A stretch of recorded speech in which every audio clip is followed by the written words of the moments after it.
Končí definitívne český Playboy? Áno, aj o tom si teraz niečo povieme.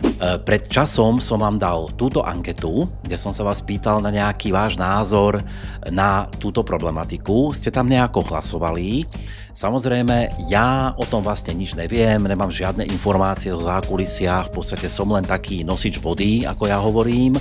A ako nosič vody vám musím povedať, že ste hlasovali za všetky možnosti, ktoré nie sú pravda. Môj názor z nejakých indícií a logických dedukcií, indukcií a vice versa je, že to je tá možnosť, ja viem, že je to prekvapivé, ale že sa Američania úplne zbláznili a stopujú národné licencie. Ja rozumiem, že to znie bizarne, že by sa Američania zbláznili, to by sa určite nemohlo stať.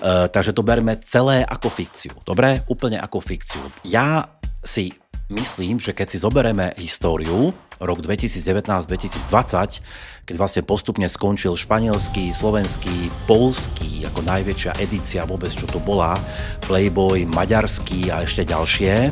U niečoho som osobne bol a u niečoho som osobne trpel, pretože som tam mal rozbehnuté nejaké veci, ktoré už sa nestihli vydať a podobne. Tak potom ten vývoj bol taký, že Američania tak akože nahaté, nenahaté, nevieme, uvidíme, taký trošku chaos a určite tam mi doniesli, mne nosičovi vody tiež, že zvažujú vôbec pokračovanie licencií na printy, hej, na printy. Malo sa to nejak rozhodnúť tento březen, marec pre Slovákov, rozhodlo sa a vraj sa rozhodlo, bohužiaľ pre fanúšikov negatívne, že to nebude pokračovať. Samozrejme, neveríme tomu, to by predsa Američania nemohli urobiť, oni sa rozhodujú vždy racionálne, česká verzia pod starým aj novým šéfredaktorom a hlavne pod partnerom, majiteľom televízie Prima, fungovala fantasticky, fungovala možno ako jeden z mála časopisov, čo sa týka nákladu a čo sa týka nejakej ekonomiky. Takže to určite nie je pravda, ale keď si pripustíme na chvíľku túto bizarnú možnosť, že by napriek tomu zatvárali posledné fungujúce edície, včetne tých úspešných, tak sa to stalo teraz a od leta tu už printová verzia nebude. To sú tamtami, ktoré samozrejme sú na vode určite, pretože som nosič vody, že?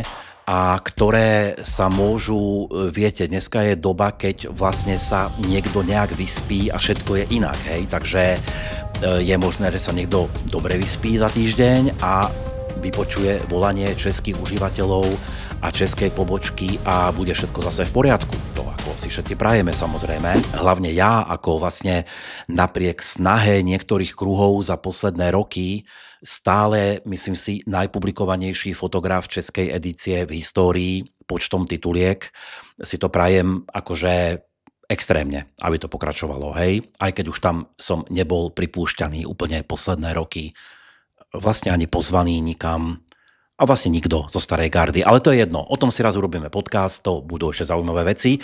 Každopádne píše sa aj kniha, zákulisné info, píše sa kniha, ktorá bude, nie ja, hej, niekto zase tam mi doniesli, píše knihu a bude to zaujímavé. Dobre, poďme si na záver teda prijať, aby som mal absolútne zlé informácie úplne od vecí, aby to tak nebolo, pretože tieto moje fikcie predsa sú tak divné, že to predsa nemôže byť pravda, že? No, dobre, ďakujem za pozornosť, koniec hlásenia, čaute.